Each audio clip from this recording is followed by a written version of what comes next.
Greetings to all fans of good movies. In this video, I'm going to tell you about a comedy drama movie called Lars and the Real Girl. Does Bianca want some? Yeah. The main character is a very shy guy named Lars. He lives alone in the guest house next to his older brother and his wife. Early in the morning, Karen comes to Lars to invite him to breakfast, but our hero does not want to go for a visit. In addition, he is already planning to go to church. During the Sunday service, to avoid drawing attention to himself, Lars sits in the last row. After the sermon, he helps Mrs. Gruner carry a bunch of flowers to her car.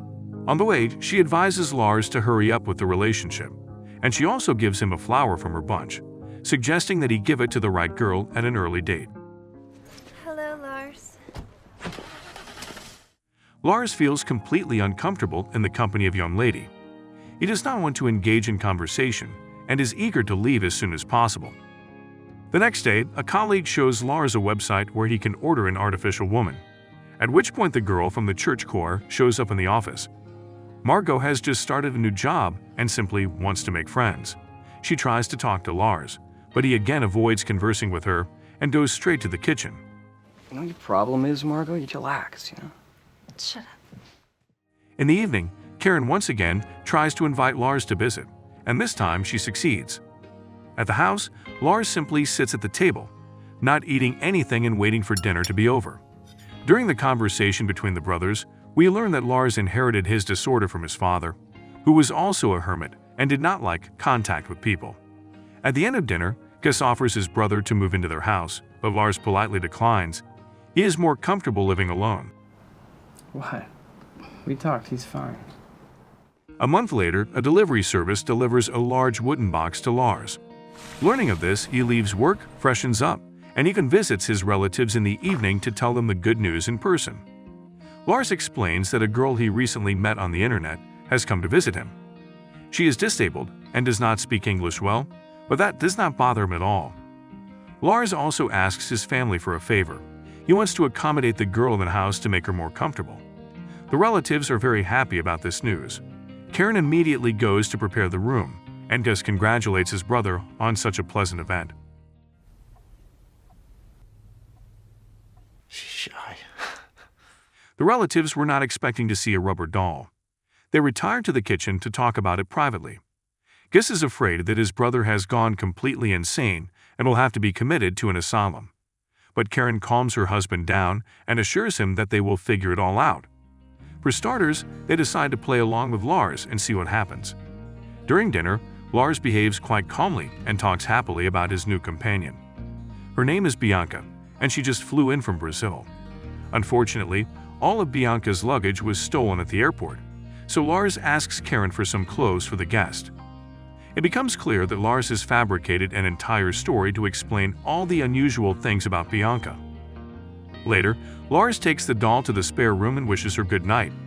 At this point, Karen has a great idea. She suggests that they all go to the family doctor tomorrow, because Bianca has had a long flight and could use a checkup. Lars agrees, especially since the hospital will be able to provide her with a wheelchair. The next day, the doctor pretends to examine the doll while actually observing Lars. At the end of the examination, she suggests that Lars bring Bianca to her once a week for special procedures. Later, in a conversation with the family, the doctor shares her diagnosis. Lars has likely developed an obsessive delusion and has found a way to cope with one of his long-standing problems.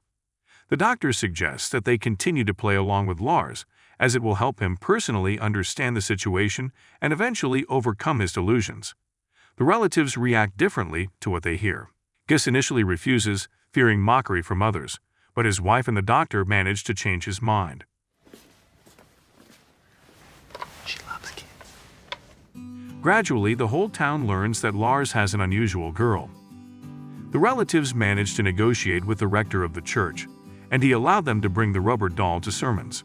Overall, the residents were sympathetic to the situation, and many responded and happily played along. The girls complimented Bianca's appearance, and the guys expressed a desire for their wives to be as quiet and obedient as she was. With the arrival of the rubber doll, Lars became noticeably happier. He began to spend a lot of time with his family, and on weekends, he started going for walks and stopped isolating himself at home altogether. Lars also began taking Bianca to the hospital for procedures. During these visits, the doctor had private sessions with Lars, engaging in psychotherapy. Lars discussed his worries and concerns, projecting them onto the doll. It turned out that he and Bianca had a lot in common. The girl was orphaned at an early age and her mother, like Lars' mother, died during childbirth. In a short time, the doctor managed to discover the reason why Lars couldn't stand physical contact with other people. It turned out that he literally felt physical pain when he touched others, but Bianca's touch didn't cause him any discomfort. The doctor worked through this issue, and gradually Lars began to gain control over his phobia. We should get cell phones, and we can call each other whenever we want. One day, while strolling through a mall, Lars is stopped by an acquaintance. The woman decides to put the rubber doll in the window of her store as a mannequin, giving Bianca a real job. The other residents of the city also support the idea. One by one, they take the doll and involve her in their activities, and Bianca gains many new friends. As a result, Lars finds himself spending a lot of time alone again. Initially, he expresses his dissatisfaction, but people convince him that everyone needs to interact within a circle of friends, and Bianca is no exception.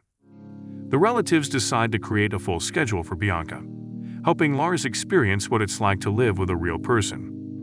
Gradually, Lars starts spending more time with the people around him and less time with the doll. He and Bianca also begin to have their first disagreements and arguments about this. One day at work, Lars notices an upset colleague and approaches her to talk. It turns out that Margaret is sad because she recently broke up with her boyfriend. Learning about this, Lars easily cheers up the girl with the help of her teddy bear. In response, Margaret suggests going for a walk together, and for the first time, Lars agrees to such an invitation. The colleagues spend the entire evening together. During a game of bowling, a group of guys joins them, which triggers a new feeling in Lars, similar to jealousy. I don't want to give you the wrong idea about this. At the end of the gathering, Lars reflects on Bianca and expresses his commitment to remaining loyal to his beloved, as he believes a real man should. Margaret supports Lars and assures him that she will not interfere in his relationship. As they bid farewell, Lars also initiates physical contact with another person for the first time on his own and doesn't feel uncomfortable about it. At the next doctor's appointment, Lars suggests that the treatment is not beneficial for Bianca, as she has started behaving strangely. Recently, he proposed to her, but she turned him down and stopped talking to him after that. As a result, Lars concludes that Bianca is seriously ill. He starts taking care of her as if she were sick, and he becomes genuinely sad about it. Wake up! One day, a desperate cry for help resounded within the house. As the family hurried into Bianca's room, they found Lars anxiously sitting beside the doll, desperately trying to awaken her. It became evident from his words that Bianca was unconscious and cannot unable to awaken. Call 911! 911. The doll was taken to the hospital by an ambulance, and the family doctor was informed about this incident over the phone. In the company of the doctor, our hero delivers the heartbreaking news to his family. It turns out that his beloved Bianca is dying. The relatives find it hard to believe, but the doctor explains that Lars himself came to this conclusion because it is all just his illusion. Lars discovered Bianca unconscious and made an assumption about her serious illness on his own. The doctor permits Lars to take Bianca home so he can be alone with her and say goodbye peacefully. Soon, the rest of the town hears about the incident. Many want to support Lars and send him flowers with words of sympathy and support. The family also deeply empathizes with Lars' state of mind. They decide to organize a picnic for the guy to help distract him. Lars agrees to go, but only in the company of Bianca. While sitting by the river, the relatives go for a walk, leaving Lars alone with the doll. At this point, Lars begins to cry. He kisses and hugs his beloved, revealing that Bianca is dead. In the next scene, we witness the farewell ceremony. The priest delivers a speech in which he discusses how Bianca managed to unite all the caring residents of the city and the benefits she brought. And Bianca loved us all, especially Lars. Bianca is buried in the city cemetery with all the honors accorded to an ordinary person. At the end of the movie, Gus thanks the doctor for all she has done for his brother, and Margaret approaches Lars to comfort him. In the company of his colleague, Lars ceases to be sad and suggests going for a walk with a real girl for the first time. Do you want to take a walk? Thank you everyone who watched until the end. Share your opinion about the film below in the comments.